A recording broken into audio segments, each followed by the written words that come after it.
ಇದು ಕೇವಲ ಒಬ್ಬ ಸಂತನ ಕಥೆಯಲ್ಲ. ಇದು ಲಕ್ಷಾಂತರ ಭಕ್ತರ ಬದುಕಿಗೆ ಆಶ್ರಯವಾದ ಒಬ್ಬ ಜೀವಂತ ದೇವರ ಕಥೆ. ಇದು ಶ್ರೀ ಗುರು ರಾಘವೇಂದ್ರ ಸ್ವಾಮಿಗಳ ಅಮೃತ ಜೀವನ ಕಥೆ.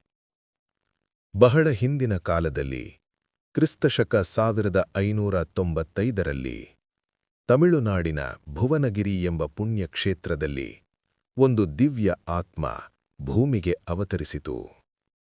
ಆ ಮಗುವಿಗೆ ವೆಂಕಟನಾಥ ಎಂದು ನಾಮಕರಣ ಮಾಡಲಾಯಿತು.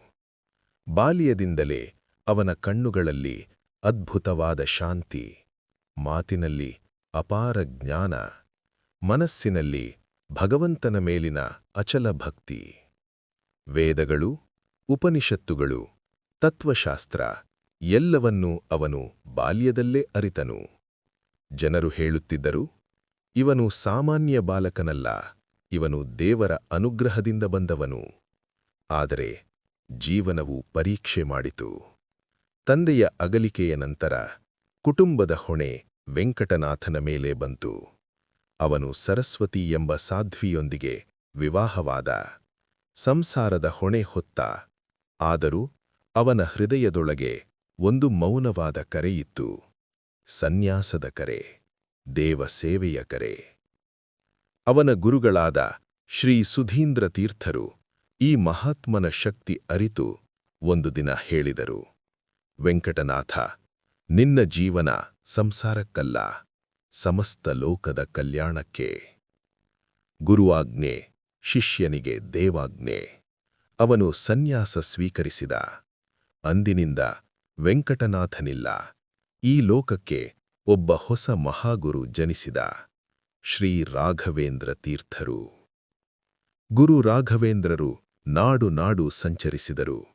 ಬಡವರ ಕಣ್ಣೀರನ್ನು ಒರೆಸಿದರು. ದುಃಖಿತರ ಹೃದಯಕ್ಕೆ ಧೈರ್ಯ ತುಂಬಿದರು. ಪಾಂಡಿತ್ಯದಿಂದ ಅಹಂಕಾರ ಮುರಿದರು. ಭಕ್ತಿಯಿಂದ ಭಗವಂತನ ಮಾರ್ಗ ತೋರಿಸಿದರು. ಅವರ ಕೃಪೆಯಿಂದ ಮಳೆಬಾರದ ಭೂಮಿಗೆ ಮಳೆ ಬಂತು. ಸತ್ತ ಮಗುವಿಗೆ ಜೀವ ಬಂತು.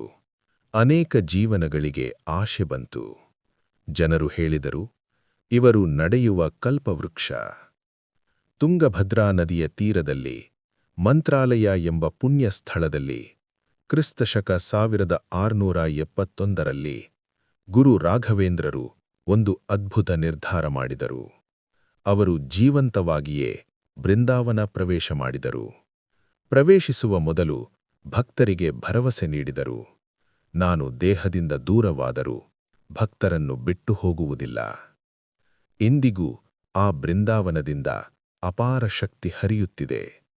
ಇಂದಿಗೂ ಕಣ್ಣೀರಿನಿಂದ ಬೇಡಿದರೆ ಗುರುಕೃಪೆಯಿಂದ ಉತ್ತರ ಬರುತ್ತದೆ. ಶ್ರೀ ಗುರು ರಾಘವೇಂದ್ರ ಸ್ವಾಮಿಗಳು ಇತಿಹಾಸದಲ್ಲಿಲ್ಲ.